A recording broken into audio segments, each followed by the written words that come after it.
Vamos iniciar nossa leitura em nome do Pai, do Filho e do Espírito Santo. Amém. Meu Senhor e meu Deus, creio firmemente que estás aqui, que me vês, que me ouves. Adoro-te com profunda reverência. Peço-te perdão dos meus pecados e a graça para fazer com fruto este tempo de oração. Minha Mãe Imaculada, São José, meu protetor, anjo da minha guarda, intercedei por mim. Envia teu Espírito Santo para que eu compreenda e acolha a tua santa palavra, que eu te conheça e te faça conhecer, te ame e te faça amar, te sirva e te faça servir, te louve e faça louvar por todas as criaturas. Faze, ó Pai, que pela leitura da palavra os pecadores se convertam, os justos perseverem na graça e todos consigamos a vida eterna. Amém. Livro da Sabedoria, do capítulo 16, versículo 1 ao capítulo 18, versículo 4. Deus trata cada um segundo seus méritos. Por isso, foram justamente castigados por animais dessa espécie e atormentados por uma multidão de animais. Em vez de feri-los assim, vós favoreceis vosso povo, satisfazendo por um alimento surpreendente o ardor de seu apetite e oferecendo-lhe por alimento codornizes, de tal modo que aqueles, malgrado sua fome, diante do aspecto hediondo dos animais enviados contra eles, experimentaram a náusea, enquanto que estes, após uma curta privação, receberam um alimento maravilhoso. Pois era preciso que os primeiros, os opressores, fossem oprimidos por uma inexorável fome, e que aos outros fossem apenas mostrados os tormentos suportados por seus inimigos. Efetivamente, quando o cruel furor dos animais os atingiu também, e quando pereceram com a mordedura de sinuosas serpentes, vossa cólera não durou até o fim. Foram por pouco tempo atormentados para sua correção. Eles possuíram um sinal de salvação que lhes lembrava o preceito de vossa lei. E quem se voltava para ele era salvo, não em vista do objeto que olhava, mas por vós, Senhor, que sois o Salvador de todos. Com isso, mostráveis a vossos inimigos que sois vós que livrais de todo mal. Quanto a eles, as mordeduras dos gafanhotos e das moscas os matavam, e não se encontrou remédio para salvar sua vida, porque mereciam ser castigados por tais instrumentos. Mas a vossos filhos, mesmo os dentes das serpentes venenosas não os puderam vencer, porque, sobrevindo a vossa misericórdia, curou-os. Eram picados para que se lembrassem de vossas palavras e em seguida ficavam curados, para que não viessem a esquecê-las completamente e a subtrair-se a si mesmos de vossos benefícios. Não foi uma erva nem algum unguento que os curou, mas a vossa palavra que cura todas as coisas, Senhor, porque vós sois Senhor da vida e da morte. Vós conduzis as portas do Hades e de lá tirais, enquanto o homem se pode matar por sua maldade, não pode fazer voltar o espírito uma vez saído, nem chamar de volta a alma que o Hades já recebeu. Escapar à vossa mão é impossível, e os ímpios, que recusaram conhecer-vos, foram fustigados pela força de vosso braço, perseguidos por chuvas extraordinárias, raivas e implacáveis tempestades, e consumidos pelo fogo dos raios.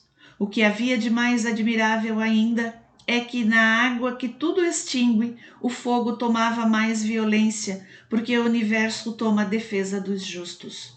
Ora, a chama temperava seu ardor para não queimar os animais enviados contra os ímpios, para que estes se apercebessem e reconhecessem que eram perseguidos pelo julgamento de Deus. Ora, excedendo sua força habitual, o fogo ardia mesmo no meio da água, para destruir os frutos de uma terra iníqua. Mas, pelo contrário, foi com o alimento dos anjos que alimentastes vosso povo, e foi do céu que, sem fadiga, vós lhe enviastes um pão já preparado, contendo em si todas as delícias e adaptando-se a todos os gostos. Esta substância que dáveis se parecia com a doçura que mostráveis a vossos filhos. Ela se adaptava ao desejo de quem a comia e transformava-se naquilo que cada qual desejava. Embora fosse como neve e gelo, ela suportava o fogo sem se fundir, para mostrar que era para os inimigos que o fogo destruía as colheitas, quando ardia, apesar da saraiva, e brilhava debaixo das chuvas, enquanto que, quando se tratava de alimentar os justos, até perdia sua natural violência. A criatura que vos é submissa a vós, seu Criador, aumenta sua força para castigar os maus e a modera para o bem dos que puseram em vós sua fé. Do mesmo modo, transformada em tudo o que se queria, servia a vossa generosidade que a todos alimenta, segundo a vontade dos que dela tinham necessidade. Para que os filhos que vós amais, Senhor, aprendessem que não são os frutos da terra que alimentam o homem, mas é a vossa palavra que conserva em vida aqueles que creem em vós. O que não era destruído pelo fogo fundia-se ao simples calor de um raio de sol, para que se soubesse que é preciso antecipar-se ao sol para vos agradecer e que é preciso adorar-vos antes de raiar o dia, porque a esperança do ingrato é como a geleira do inverno que se derramará como água inútil. A praga das trevas. A consciência atormenta também os idólatras. Em verdade, grandes e impenetráveis são os vossos juízos, Senhor. Por isso as almas grosseiras caíram no erro. Por terem acreditado que podiam oprimir a santa nação, os ímpios, prisioneiros das trevas e encarcerados por uma longa noite, jaziam encerrados em suas casas, tentando escapar à vossa incessante vigilância. Depois de terem imaginado que com seus secretos pecados ficariam escondidos sob o sombrio véu do esquecimento, eles se viram dispersados como presa de um terrível espanto e amedrontados por alucinações. Mesmo o canto mais afastado em que se abrigavam não os punha ao abrigo do terror. Ruídos aterradores ressoavam em torno deles, e taciturnos espectros de lúgubre aspecto lhes apareciam. Nenhuma chama, por intensa que fosse, chegava a iluminar, e a luz brilhante dos astros era impotente para alumiar essa noite sombria. Mas aparecia-lhes de súbito nada mais que uma chama aterradora, e tomados de terror por essa visão fugitiva, julgavam essas aparições mais terríveis ainda. A arte dos mágicos se mostrou ilusória, e essa sabedoria a que eles pretendiam evidenciou-se vergonhosamente como falsidade. Aqueles que se jactavam de banir das almas doentes o terror e a perturbação eram eles mesmos atormentados por um ridículo temor.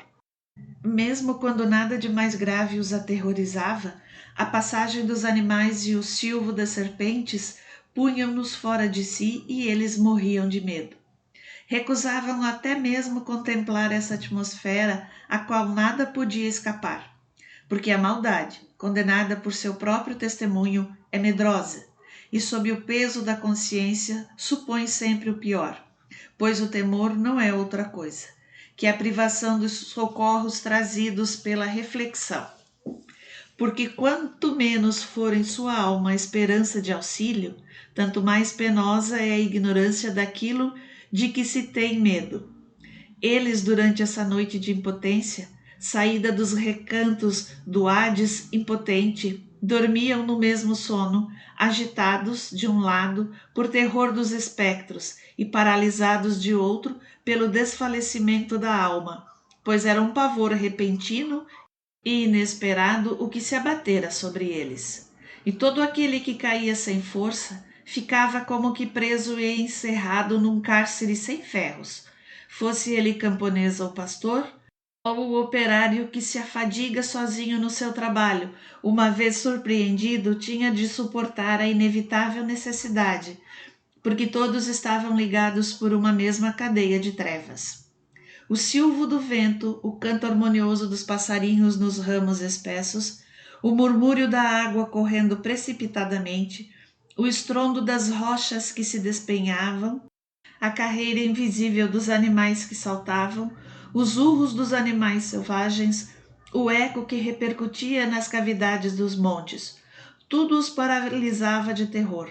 Enquanto o mundo inteiro era alumiado por uma brilhante luz e sem obstáculos se entregava às suas ocupações, somente sobre ele se estendia uma pesada noite, imagem das trevas que mais tarde deviam conhecê-los, e eram para si mesmos um peso mais insuportável que essa escuridão.